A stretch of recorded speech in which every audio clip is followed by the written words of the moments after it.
Salut, c'est Florent et bienvenue sur le podcast des nouveaux rentiers. Aujourd'hui, on va voir pourquoi devenir un nouveau rentier, pourquoi faire en fait, pourquoi cet objectif que je m'étais fixé, sachant que devenir un nouveau rentier, pour moi, c'est pas juste une histoire d'argent. Aujourd'hui, justement, on va parler d'un sujet qui va vraiment te faire réfléchir. Être rentier, comme je te disais, c'est pas une histoire de chiffres ou de cumuler pour moi des zéros sur un compte en banque. Parce que franchement, si tu te retrouves riche à manger du caviar tout seul, je trouve ça un peu triste. Je sais pas ce que tu en penses, mais moi je trouve ça un peu triste. Donc dans cet épisode, on va aller au-delà de l'argent, dont je parle beaucoup sur ce podcast parce qu'on parle de bourse, on parle d'argent, etc. Mais on va parler aussi de ce qui compte vraiment, à savoir, pour moi, trois grosses catégories: la santé, les relations et les expériences. On va voir comment utiliser la liberté financière pour vraiment kiffer ta vie. Donc je vais te partager mes propres expériences, les erreurs que j'ai faites, pourquoi je crois que la richesse c'est avant tout un outil pour créer du bonheur, et prépare-toi du coup à réfléchir et peut-être revoir ton rapport à l'argent sous un nouvel angle. Donc pourquoi l'argent c'est important? Soyons honnêtes, sans argent, on va pas très très loin. Avoir de l'argent, ça libère du stress, ça te permet de dire non à ton patron qui est toxique ou à ta boss qui est toxique, de partir en vacances où que tu veux, quand tu veux. L'argent, c'est la liberté. Moi, l'un des moments où j'ai vraiment senti l'impact de la liberté financière, c'est tout con, mais c'était la période où j'allais avec mon meilleur pote faire du golf en semaine. Alors déjà, sur la route, il n'y a personne. Et pendant que tu fais du golf, tu croises que des retraités ou des patrons d'entreprise. Et c'est là que tu te rends vraiment compte que tu as un moment privilégié, que tu es en train de vivre, parce que la plupart des gens de mon âge sont au bureau en train de charbonner. Et moi, je suis en train de jouer au golf avec mon meilleur pote en croisant que des retraités. Donc il y a quand même ce confort qui... Il faut prendre conscience de ces petits moments et avoir comme ça un objectif, pas d'argent, mais de liberté. Pourquoi justement ça suffit pas, l'argent? Parce que en fait, une fois que tes besoins sont couverts, donc une fois que tes charges fixes sont couvertes par tes rentes, par tes investissements, par ce que tu as fait en fait, qu'est-ce que tu fais après? Et ça a été vraiment ma problématique quand j'ai quitté mon boulot en 2019. J'étais arrivé à mon objectif que je m'étais mis 9 ans plus tôt en tête, en 2010, quand j'ai commencé à travailler en tant qu'ingénieur. À partir du moment où j'ai mis un pied dans la société en tant qu'ingénieur, mon objectif c'était d'en sortir le plus vite possible. Bon, moi j'ai mis 10 ans, peut-être que tu mettras plus, peut-être que tu mettras moins, et je te le souhaite. Mais la question aussi c'est qu'est-ce que tu fais après? Parce que tu peux continuer à accumuler des objets sans but, encore et encore, des plus gros objets, des objets plus chers. Et pour moi, c'est comme jouer à un jeu vidéo qui n'a pas de fin. Donc à un moment, pour moi, il faut se demander à quoi ça sert. À quoi ça sert de générer des rentes et couvrir ses charges fixes. Et je te pose la question du coup, si tu n'avais plus à te soucier de l'argent, qu'est-ce que tu ferais vraiment? Et note bien ces questions, je vais même te la répéter. Si tu n'avais plus à te soucier de l'argent, qu'est-ce que tu ferais vraiment de ta vie? Et écris ou réfléchis au moins à ce que tu ferais de ta vie si l'argent était plus un souci. Est-ce que tu continuerais de bosser? Est-ce que tu arrêterais de bosser? Est-ce que tu ferais plus de sport? Est-ce que tu irais prendre des cours de guitare? Est-ce que tu irais un peu plus en voyage? Voilà, pose-toi toutes ces questions. Parce qu'une fois que tu es arrivé, ce sera plus simple. Tu seras moins perdu.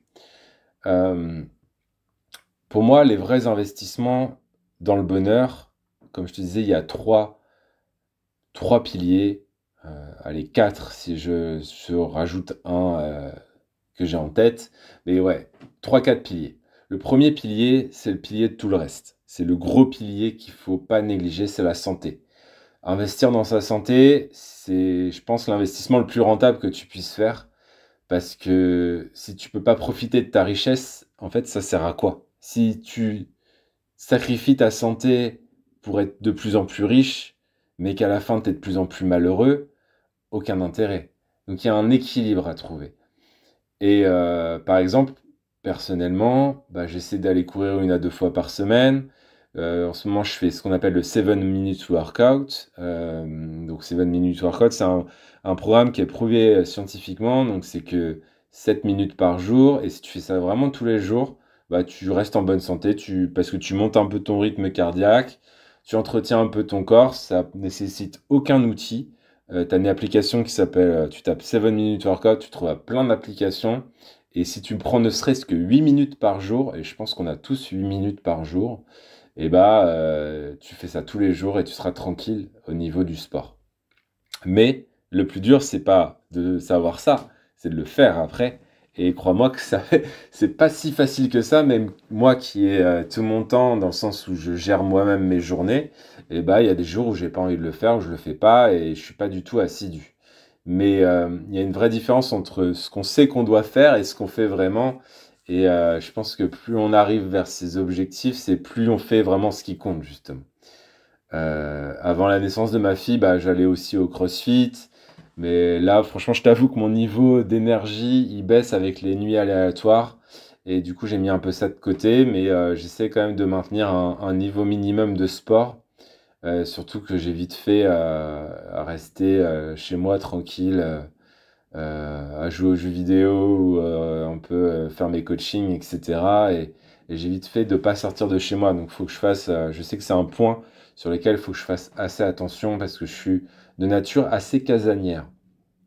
Autre point dans la santé, c'est qu'on néglige également souvent l'alimentation. Et pourtant, l'alimentation, c'est 80-90% du travail. Et ça joue vraiment un rôle majeur dans ta santé au quotidien. Ce que tu manges, c'est ce que tu es. Et tant qu'on mange de la merde, qu'on boit de l'alcool, trop de café, etc., notre corps, il va pas être très content et il va nous le faire savoir.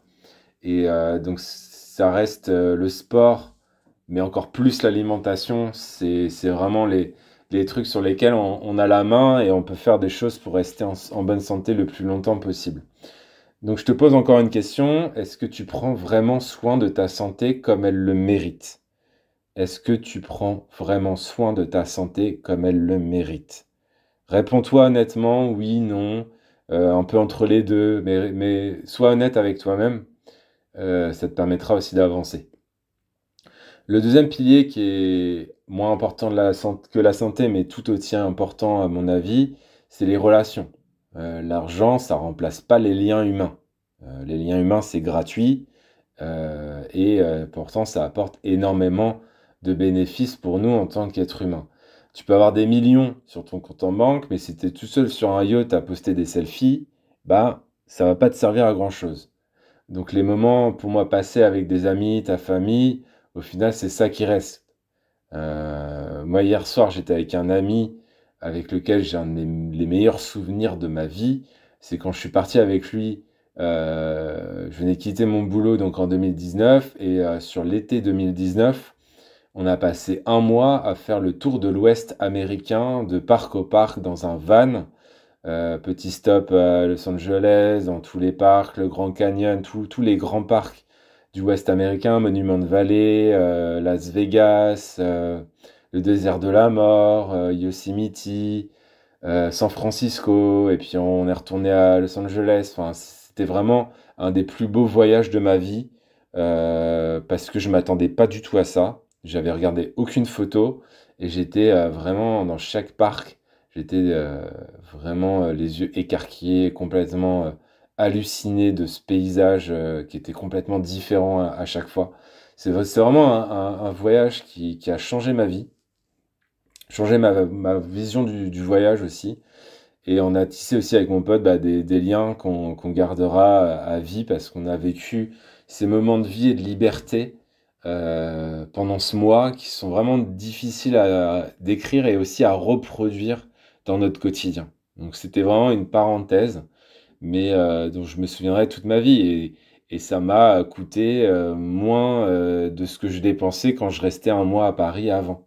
Sachant que du coup j'avais rendu mon appart, donc j'avais plus de loyer. Et j'ai dû dépenser autant d'argent que ce que je dépensais avant quand je restais en CDI à Paris. Donc, euh, donc voilà, il suffisait, pour être totalement transparent avec toi, ce voyage il m'a coûté 3000 $, tout compris, voyage, location de van et bouffe, accès au parc, etc. Je pense qu'on a dû dépenser à peu près 3000 $. Et c'est même du coup moins que ce que je dépensais à l'époque quand j'étais à Paris. Donc voilà. Un autre pilier hyper important, l'éducation, développement personnel, mais pas dans l'abus. Investis sur toi-même, mais de manière intelligente. Tu veux le meilleur rendement de ta vie, bah c'est toi, c'est tes connaissances et ton mindset. Donc apprendre, se former, ça paye toujours et pas qu'en euros. Par exemple, les jours où j'ai découvert comment investir en bourse, investir dans l'immobilier, prendre soin de ma santé, prendre soin de mon entourage, gérer ma relation de couple, toutes ces connaissances accumulées, elles font partie de moi. Et même si je recommençais de zéro aujourd'hui en patrimoine, bah, j'irais beaucoup plus vite grâce à tout ce que j'ai déjà appris. Et ça fait une réelle différence aussi sur qui tu es, qui tu deviens et qui tu as envie d'être. Un autre pilier, les expériences. Je t'en parlais un peu avec mon voyage, mais les souvenirs restent, les biens matériels non. Un voyage, une aventure, ça te change. Une nouvelle voiture, un nouveau smartphone, ça te lasse. Investir dans des expériences, c'est investir dans ce qui te construit vraiment. Aujourd'hui, on s'en fout. Enfin, moi, je m'en fous des marques de vêtements ou d'avoir le dernier iPhone. Par contre, je me souviens encore de tous mes voyages et ces moments, ils sont vraiment gravés à jamais dans mon cerveau. Et pour moi, ça, c'est une grosse différence et c'est mon état d'esprit en tout cas. Peut-être que tu t'y retrouveras pas, mais je te partage mon approche et mon état d'esprit. Donc voilà un peu les gros piliers, les vrais investissements dans le bonheur. Pour moi, ils sont là. Pour moi, c'est exhaustif. Si tu touches à tous ces piliers, tu seras heureux. Si tu négliges quelques-uns de ces piliers, bah, tu seras malheureux ou ton corps te fera savoir que tu es malheureux. Donc l'objectif après, une fois qu'on sait tout ça, c'est de trouver l'équilibre. Trouver l'équilibre dans sa vie, dans ses journées. Et ça, c'est pas facile. Pour moi, il y a un truc dans lequel faut pas tomber, c'est l'obsession financière. À force de vouloir optimiser chaque euro, ben, on oublie parfois de vivre, et c'est dommage. Moi aussi, j'ai eu cette phase-là où je pensais qu'à investir, mais un jour, je me suis posé, je me suis dit, bah, si j'utilisais aussi l'argent pour profiter.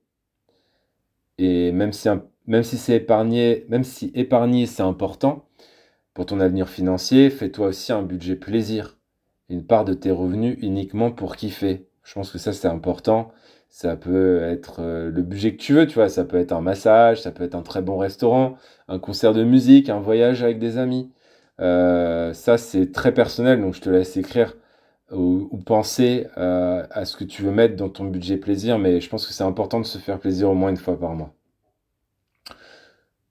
Trouver l'équilibre aussi, pour moi, c'est donner du sens à son argent.